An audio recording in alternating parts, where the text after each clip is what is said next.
ఈ రోజు మనం iOS 26 పబ్లిక్ బీటా 3లో వచ్చిన కొత్త ఫీచర్స్ ఏంటో తెలుసుకుందాం.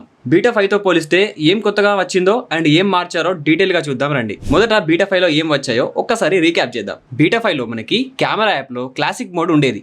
ఇప్పుడు దాన్ని రిమూవ్ చేశారు. ఈ విడ్జెట్స్ లో మనకి స్మూత్ యానిమేషన్స్ తో పాటుగా రెండు కొత్త డైనమిక్ వాల్ పేపర్స్ అనేవి అక్కడ మనకు వచ్చాయి. వెదర్ యాప్ లో మనకి అవర్లీ డీటెయిల్స్ అనేవి ఇంప్రూవ్ చేశారు. ఇప్పుడు మనం బీటా 6 లో వచ్చిన కొత్త ఫీచర్స్ ఏంటో తెలుసుకుందాం. ముఖ్యంగా మనకి లిక్విడ్ గ్లాస్ ఎఫెక్ట్ ని అప్గ్రేడ్ చేశారు. ఈ లాక్ స్క్రీన్ లో మనకి క్లాక్ అనేది ఈ ట్రాన్స్పరెన్సీని ఇంకా కొంచెం ఇంప్రూవ్ చేశారు. ఈ 3D ఫ్లోటింగ్ ఎఫెక్ట్ అనేది మనకి యాడ్ చేశారు. ఇక్కడ మనం పాస్వర్డ్ ఎంటర్ చేస్తున్నప్పుడు కీప్యాడ్ లో బ్లర్ కూడా ఇంప్రూవ్ చేశారు. మనం సెట్టింగ్స్ లోకి వెళ్ళినప్పుడు అక్కడ ఈ టాగల్ యానిమేషన్ అనేది గ్లాస్ డోమ్ ఎఫెక్ట్ యాడ్ చేశారు. ఇది చూడడానికి చాలా బాగుంది. ఈ బీటా 6 లో మనకి యాప్ ఓపెనింగ్ యానిమేషన్ అనేది చాలా బాగుంది అండ్ యానిమేషన్ స్టైల్ కూడా చేంజ్ చేశారు. బీటా 5తో పోలిస్తే ఇది చాలా స్మూత్ గా ఉంది. మనకి రింగ్ టోన్స్ లోపల రిఫ్లెక్షన్ లో కొన్ని కొత్త రింగ్ టోన్స్ యాడ్ చేశారు. ఈ రిఫ్లెక్షన్ టోన్ కి అడిషనల్ గా 6 వేరియంట్స్ యాడ్ చేశారు. అవి ఎలా ఉన్నాయో చూడండి.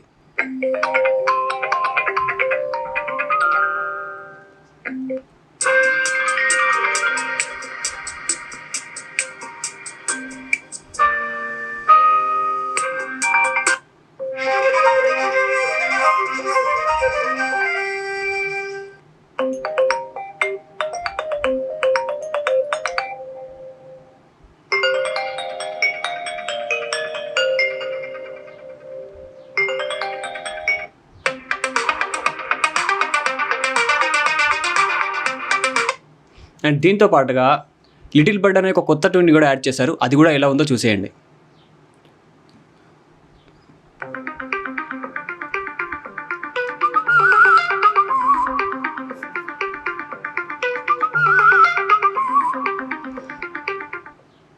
ఇంతకుముందు మనకి సెట్టింగ్స్లోకి వెళ్ళి కెమెరా యాప్లోకి వెళ్ళినప్పుడు అక్కడ మనకి క్లాసిక్ మోడ్ అనేది ఉండేది. ఇప్పుడు దాన్ని రిమూవ్ చేశారు.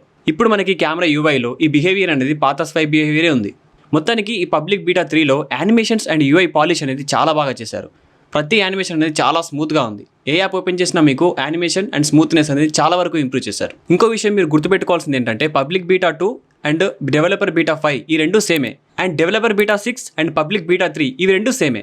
అప్పుడప్పుడు నేను బీటా 6 అండ్ పబ్లిక్ బీటా 3 అన్నప్పుడు కన్ఫ్యూజ్ అవ్వకండి. ఇవి రెండు సేమే. డెవలపర్ బీటా రిలీజ్ అయిన 48 అవర్స్కి పబ్లిక్ బీటా రిలీజ్ అవుతుంది. ఇది మైండ్లో పెట్టుకోండి. పబ్లిక్ బీటా 2కి అండ్ పబ్లిక్ బీటా 3కి మేజర్ చేంజెస్ వచ్చేసరికి స్పీడ్ అండ్ యానిమేషన్ అనేది చాలా వరకు ఇంప్రూవ్ చేశారు. స్పీడ్లో మాత్రం public beta 3 clear winner. Upcoming beta update గురించి మాట్లాడుకుంటే మనకి నెక్స్ట్ వీక్ గురువారం రావచ్చు. అయితే ఫ్రెండ్స్, ఇప్పుడు మీ ఫోన్లో మీరు ఏ వెర్షన్ యూజ్ చేస్తున్నారు, బీటాకి అప్గ్రేడ్ చేస్తారా లేదా అనేది కింద కామెంట్లో చెప్పండి. అయితే మీకు ఏ బీటా వెర్షన్ బాగా అనిపించింది? పబ్లిక్ బీటా 5లో వచ్చిన కొత్త ఆప్షన్సా లేదా పబ్లిక్ బీటా 6లో వచ్చిన స్మూత్ యానిమేషనా?